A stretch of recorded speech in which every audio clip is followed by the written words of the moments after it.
Salut à tous, c'est Joris, j'espère que vous allez bien. On se retrouve pour une nouvelle vidéo où on va faire le point sur le marché crypto comme d'habitude. On va voir un petit peu ce qui se passe. Alors, il se passe pas grand chose de fou malheureusement, mais voilà, j'essaye de pas vous laisser trop sans vidéo. Donc je vous fais une petite update de marché. Je pense que la vidéo sera pas trop longue, puisque comme je vous l'ai dit, il se passe pas grand chose sur le marché des cryptos malheureusement. Bien que là on arrive quand même sur une zone importante qui pourrait être à l'aube d'un mouvement beaucoup plus puissant sur le Bitcoin. Donc voilà, on va voir ça dans la vidéo. Si comme d'hab la vidéo vous plaît, n'oubliez pas de mettre le like, vous abonner à la chaîne YouTube. En plus je suis en train de refaire un petit peu le rebranding de la chaîne. Pour les plus observateurs, vous allez pouvoir voir que maintenant la chaîne s'appelle Joris. Il y a toujours l'arobase crypto partage, mais voilà, j'ai renommé Joris puisque en soi je vous partage mes investissements, vraiment ce que je fais, ma vision des choses. Donc je me suis dit voilà, recentrer un peu plus la chaîne sur mon travail au final, c'est peut-être un peu plus cohérent. Donc voilà, on part tout de suite maintenant sur la vidéo.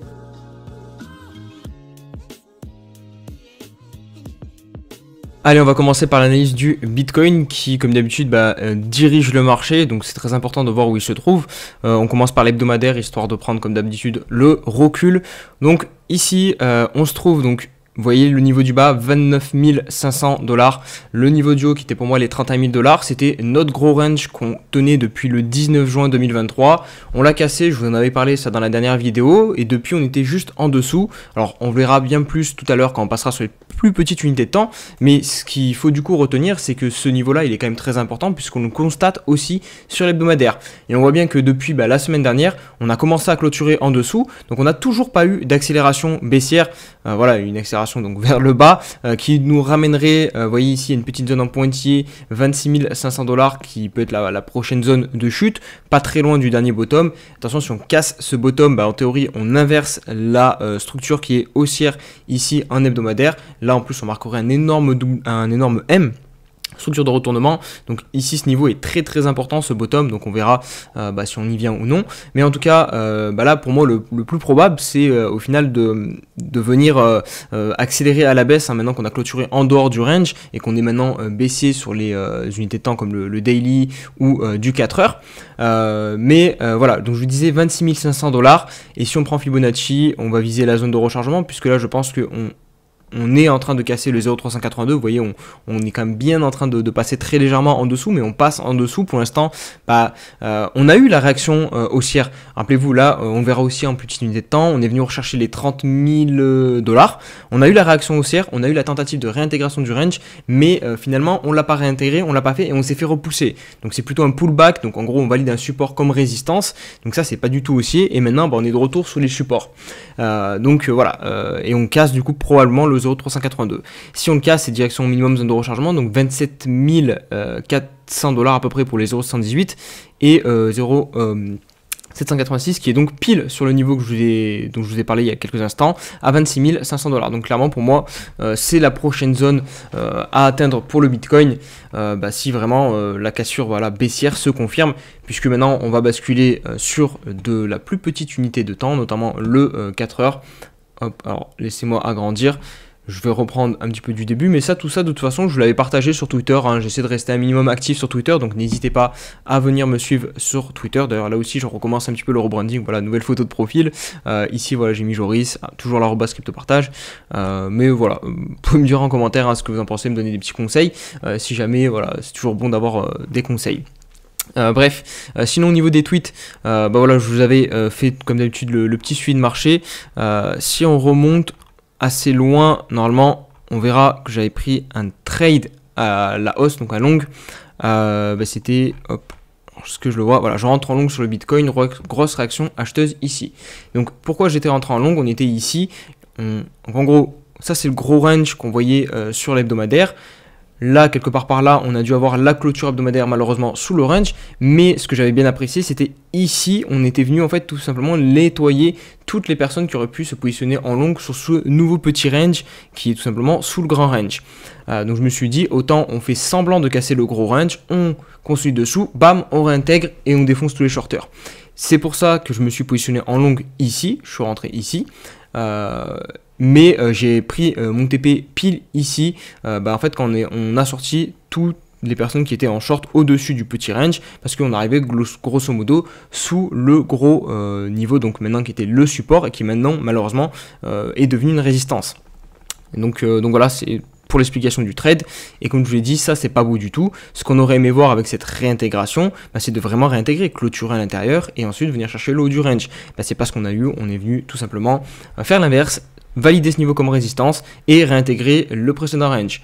Quand on réintègre un range, qu'est-ce qui se passe? En général, on va chercher la borne opposée. Donc là, il y avait un petit short à prendre. Perso, je ne l'ai pas pris parce que on reste quand même haussier sur l'hebdomadaire, donc j'ai du mal à prendre des shorts. J'ai toujours plus de mal à shorter le marché parce que de toute façon, sur un marché haussier, quand vous shortez, vous partez d'office avec un désavantage. Donc moi, j'essaie toujours de plus chercher des longues. Donc voilà, c'est pour ça que j'ai pas pris le short. Mais donc réintégration, on vient chercher le bad range. Et je vous ai dit hier sur Twitter, hop, on va remonter, que je sentais pas trop ce week-end, puisque tout simplement on a sorti tous les shorters, enfin une bonne partie, il y a encore des sommets qui n'ont pas été revisités, mais là on en a sorti au niveau du court terme. Et on revient déjà retester le bas du range. On avait déjà ici sorti les personnes qui étaient positionnées en longue.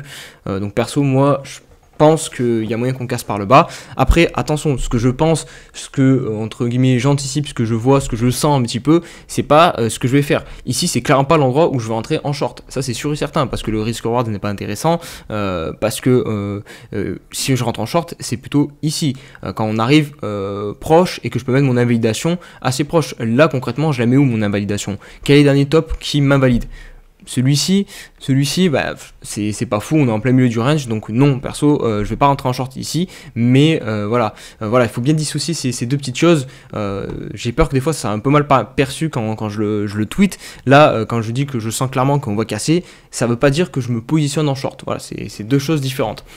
Pour se positionner en short, il me faut pour moi le risk reward, c'est-à-dire que je rentre à un endroit où je peux mettre mon invalidation pas très loin, pour risquer peu, par contre gagner beaucoup. Et là, je trouve que c'est pas le cas. Après, voilà, ce n'est que mon avis. Chacun, vous pouvez trader de votre manière. Hein. Je suis pas conseiller financier. Voilà, je vous partage juste mon avis, comme d'hab. Donc voilà, on verra bien comment ça se passe, mais pas fan du tout du retour sur ce niveau-ci. D'autant plus que si on prend un petit peu ce qui se passe côté US et côté marché boursier classique, vendredi ça s'est terminé un petit peu en catastrophe. Regardez, la bourse a fermé au plus bas sur le SP, le Nasdaq c'est la même chose, le Dow Jones c'est la même chose, et on sait que ces indices ont quand même connu un très beau mouvement haussier depuis plusieurs semaines maintenant. Regardez le SP500, on enchaînait les bougies vertes, là quand même grosse bougie de baisse. Donc attention, parce que c'est toujours comme ça, de toute façon on monte tranquillement et bam, les chutes c'est toujours très rapide. Donc là on n'a toujours pas eu de stabilisation, donc peut-être qu'à la réouverture lundi on va avoir une accélération baissière sur les marchés boursiers classiques, et ça clairement je pense que ça suffira à faire casser au niveau du Bitcoin, donc le petit support ici qu'on a en bas de range, donc à 28 500 $. Sinon, au niveau de mon portefeuille, je vous fais le petit point comme chaque vidéo, donc 17 759 €. Je pense que j'ai plus que la dernière vidéo parce que tout simplement j'ai refait un petit point global sur toutes les liquidités que j'avais. Vous savez, à chaque fois on en laisse traîner un petit peu sur différents échanges. Moi en plus, là, je les farme un peu moins les airdrops, mais je les ai pas mal farmés les derniers mois. Donc ça fait que j'ai éparpillé pas mal de mes fonds un petit peu partout sur des wallets. Donc là, j'ai recompté un petit peu tout. Et au final, je pense que j'en ai retrouvé plus que ce que j'avais noté ici. Donc voilà, c'est pour ça que probablement comparé à la dernière vidéo, j'en ai un petit peu plus. Mais bon, rien de fou, vous voyez, je suis toujours globalement entre 17 000, 18 000, bref, ça bouge pas trop. De toute façon, voilà, le marché ne bouge pas. On est Bitcoin est autour de 30 000 depuis maintenant plusieurs mois. Donc voilà, on prend notre mal en patience. Il n'y a pas grand chose d'autre à faire, je pense. Ou alors, il faudrait aller chercher des petites pépites. Mais en ce moment, j'ai pas trop le temps.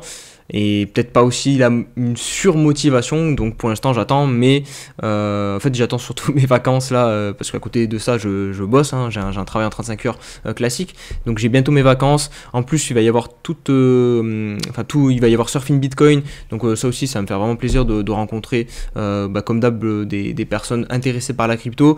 On organise sur Montpellier avec d'autres personnes un meet-up, ça aussi c'est cool, ça change un petit peu des vidéos et de l'univers un petit peu réseaux sociaux, donc voilà, pour vraiment parler aux personnes de l'écosystème. Donc tout ça va être cool, ça va mettre du renouveau un petit peu.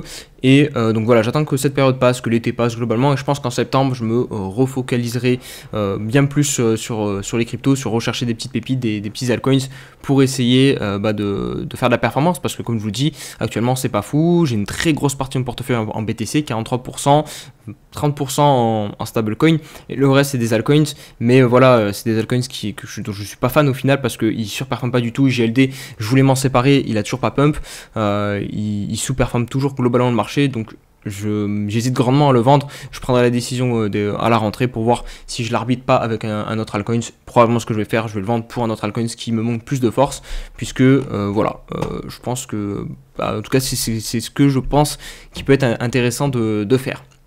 On va terminer la vidéo avec un petit point rapide sur les altcoins, hein, sur le sujet des altcoins un petit peu, avec notamment la BTC dominance. Mais là aussi, pour ceux qui ont des altcoins, c'est pas fou, c'est pas la joie. Regardez, on avait eu ici ce petit signal à 52% sur les 0,382 de retracement de tout ce mouvement-ci. Hop, voilà, ici, ce mouvement de là à là. Donc là, c'était les 0,382, donc on avait une chance de trouver de la résistance, c'est ce qui s'est passé. J'espérais que ici, du coup, on ait donc le cours qui retrace, mais qui réintègre ce niveau rouge, parce que c'est tout simplement une résistance du précédent range. Et vous savez, voilà, je vous ai parlé de ça il y a quelques instants avec les ranges sur le Bitcoin. Là, ça aurait pu faire la même chose. On réintègre et derrière, on va chercher la borne opposée. Donc là, on aura une énorme alt season.